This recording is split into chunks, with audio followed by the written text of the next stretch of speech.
नमस्कार, public news देख रहे हैं आप।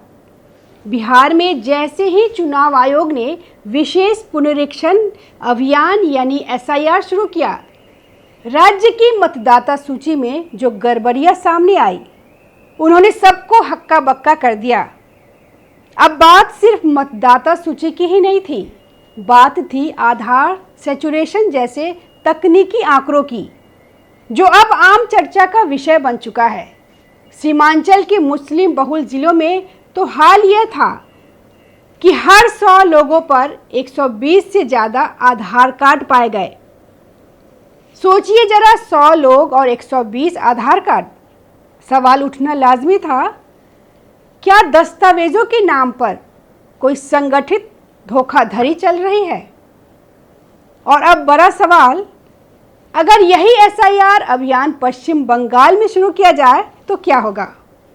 पश्चिम बंगाल वर्षों से अवैध घुसपैठ, फर्जी पहचान और वोट बैंक की राजनीति के लिए चर्चा में रहा है। यह कोई आरोप नहीं बल्कि हकीकत है, जिसे घटनाएं बार बार सिद्ध करती रही है। कुछ महीने पहले कोलकाता में एक सड़क दुर्घटना के दौरान एक व्यक्ति को पकड़ा गया। उसके पास Aadhaar card, voter ID, PAN card और पासपोर्ट सब कुछ मौजूद था, लेकिन जांच में सामने आया कि वो आदमी बांग्लादेशी नागरिक था और उसके सारे कागजात नकली थे। क्या ये पहला मामला था? नहीं।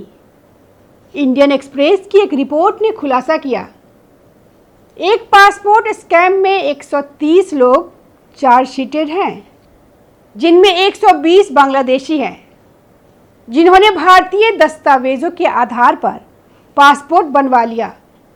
अप्रैल 2025 में ईडी ने एक ऐसा नेटवर्क पकड़ा जो फर्जी आधार, वोटर आईडी और सरकारी दस्तावेज बनाकर अवैध नागरिकों को भारत में स्थापित कर रहा था।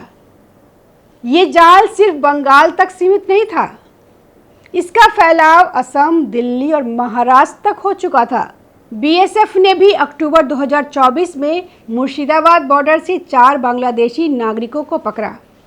उनके पास भी फर्जी आधार कार्ड मिले। पूछताछ में साफ हुआ, ये दस्तावेज उन्हें भारत में घुसने के बाद उपलब्ध कराए गए थे, ताकि उनकी नई पहचान बनाई जा सके।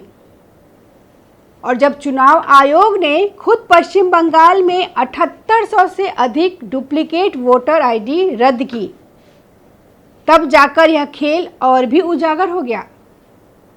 बोनगांव और उत्तर 24 परगना जैसे इलाकों में ऐसे गिरोह पकड़े गए जो हजारों नकली पहचान पत्र बना चुके थे। अब जरा सोचिए, बिहार में तो एक एसआईआर अभियान ने इतनी विसंगतियां सामने ला दी। अगर यही प्रक्रिया बंगाल में लागू हो गई तो क्या क्या परतें खुलेंगी। बात सिर्फ दस्तावेजों की नहीं है, भूगोल भी समझिए। बंगाल की बांग्लादेश से 2217 किलोमीटर लंबी सीमा है, जिसमें अधिकतर हिस्सा कम निगरानी वाला है। मुर्शिदाबाद, उत्तर 24 परगना, मालदा, कोच बिहार जैसे जिले इस घुसपैठ के हॉटस्पॉट बन चुके हैं।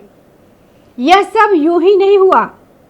दशकों पुराना नेटवर्क, राजनीतिक संरक्षण और भ्रष्ट तंत्र इसे आज भी जीवित रखे हुए है। अवैध नागरिकों को यहाँ राशन कार्ड, बैंक खाते, सरकारी योजनाओं का लाभ और अंततः वोटर आईडी भी मिल जाता है।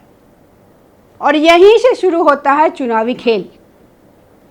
अब सोचिए, जब ये फर्जी नागरिक वोट डालते हैं तो किसका वोट बढ़ता है, किसका सत्ता में आना पक्का होता है। और यही वजह है कि बंगाल में एसआईआर जैसे अभियान से कुछ नेताओं को सिहरन होती है। अब देखने वाली बात ये होगी, क्या चुनाव आयोग बंगाल में एसआईआर लागू कर पाएगा और ममता बनर्जी इसका विरोध करने के लिए आगे क्या तर्क देंगी।